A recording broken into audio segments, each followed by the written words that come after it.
뭐 이게 오해가 많아요. 소음순이 이렇게 되는 원인에 대해서. 소음순이 커지는 이유가 뭐 우리가 어떻게 한다고 잘 안 커집니다.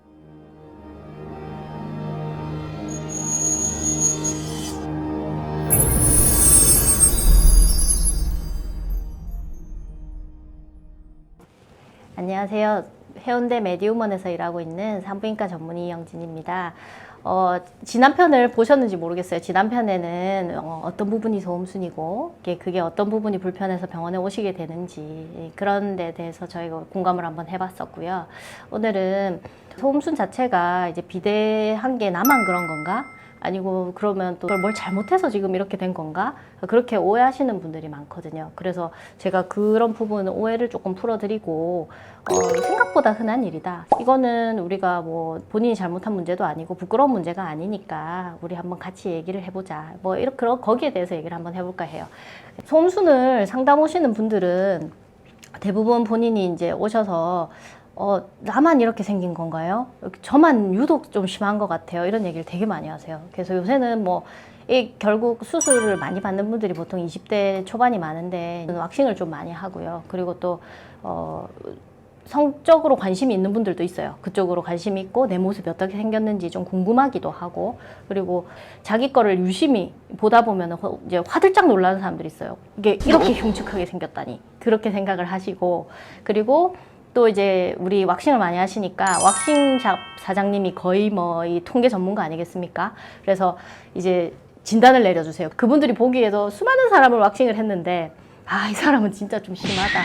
그래서 당신은 수술 같은 것도 생각을 해봐라 하고 권하신다고 하더라고요. 그래서 분만병원이나 이런 데서도 이렇게 진찰을 하면서 이거 소음순이 좀 많이 큰 것 같다. 수술을 하면 더 좋을 것 같다. 그러니까 수술하면 잘하는 병원에 가서 수술 받아라. 이런 식으로 얘기를 해서 많이 오세요. 그래서 그렇게 오셔서 이제 물어보시죠. 이게 갑자기 이렇게 된 거냐. 근데 뭐 이게 오해가 많아요. 소음순이 이렇게 되는 원인에 대해서. 그래서 소음순이 커지는 이유가 우리가 어떻게 한다고 잘 안 커집니다. 쉽게 말해서. 그래서 제가 1편에서 얘기를 했는데 소음순이 커지는 원인이 정확하게는 뭐 안 밝혀져 있지만 호르몬 영향으로 이제 2차 성징 시기에 나타날 거라고 생각을 하거든요. 그래서 한 11살, 12살이면 뭐 초등학교 6학년, 뭐 중학교 1학년 정도밖에 안 되는데 소음순이 정말 웬만한 성인보다 엄청 커요.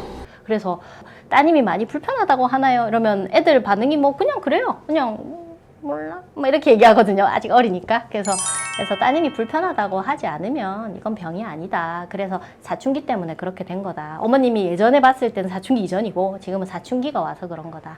그래서 그때 이렇게 왕창 커지고요. 그리고 그 다음에 이제 초기 성년기까지 소음순이 좀 자라거든요. 그래서 그때 형태가 완성이 되고 나면 그 이후에는 보통은 변형이 좀 와요. 그래서 이게 돌출돼 있는 부분이 자꾸 마찰이 되면 피부도 변질이 오면서 쭈글쭈글해지기도 하고 더 두꺼워지기도 하고, 이제 자전거는 좀 타잖아요. 그래서 이제 그런 분들은 자꾸 그런 마찰 자극, 그런 게 있으면 이제 좀 더 비대해지는 경우가 있고, 그리고 50대 이후가 돼서 이제 갱년기가 와서 여성 호르몬 레벨이 떨어지면 피부가 처지거든요. 그렇게 되면서 원래는 날개가 이렇게 이제 좀 길긴 해도 딱 이렇게 힘이 있었는데 이렇게 처지는 거죠. 그래서 얼굴에만 주름 가겠습니까? 밑에도 다 처지거든요. 그래서 이게 처져가지고 자꾸 소변 보는 데도 많이 데이고, 또 등산 갔다 오면 너무 불편하다. 이렇게 해서 이제 오시는 분들도 많고요. 그렇게 오시는 분들이 진짜 나만 이런가 물어보면 아닙니다. 대부분의 사람들은 이렇게 다 크고 정말 이렇게 모양도 제 멋대로고 정말 제 멋대로 생겼다. 그런데 이제 그거를 불편으로 느끼시는 분도 있고 못 느끼시는 분도 있고. 몰라? 매일 하루에 진짜 뭐 이렇게 수십 명을 진찰을 하면 외음부를 엄청 많이 보거든요. 근데 보면 한 10명에 2명 정도는 제가 참 입이 근질근질한데 참아요. 이게 수술을 좀 하시는 게 좋을 것 같은데 괜찮으신가? 이런 생각이 들어요. 근데 그건 실례잖아요. 그것 때문에 오신 것도 아니고 제가 그거를 제가 수술을 하는 사람이라고 권한다는 것 자체가, 우리가 코가 좀 낮다고 기능을 못하는 게 아니잖아요. 그런 것처럼 소음순이 좀 커도 본인 문제로 생각을 안 하는 경우가 있거든요. 그래서 한 10명에 2명 정도는 좀 저분은 정말 심하다. 제가 앞편에 얘기했는데 와 진짜 소음순 잘생겼다, 수술을 옛날에 받은 건가 하고 제가 유심히 보는 분들도 있어요.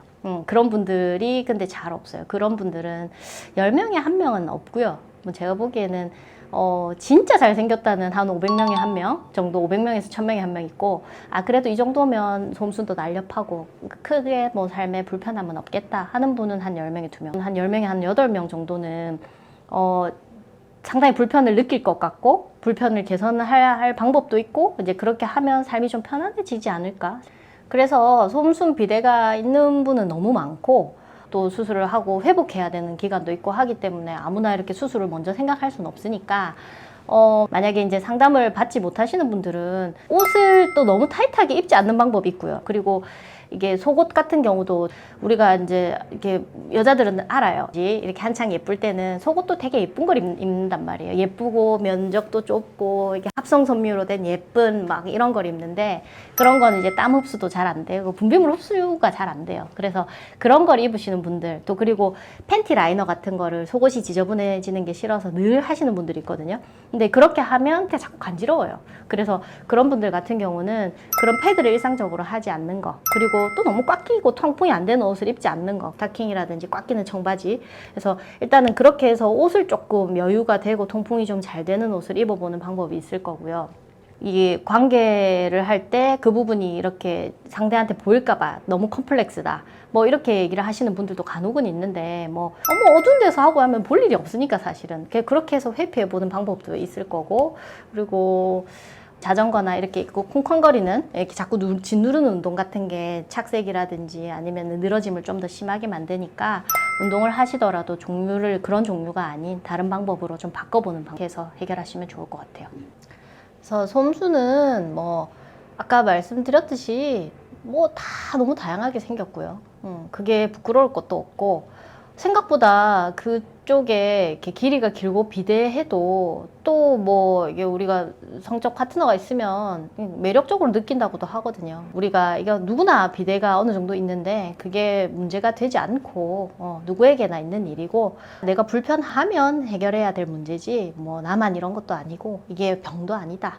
병은 아니지만 우리가 개선할 방법은 있다. 이 정도로 생각하시면 될 것 같아요. 우리가 말 못할 고민이 많으시잖아요. 저한테 물어보세요. 다음 시간에 뵐게요. 빠빠이.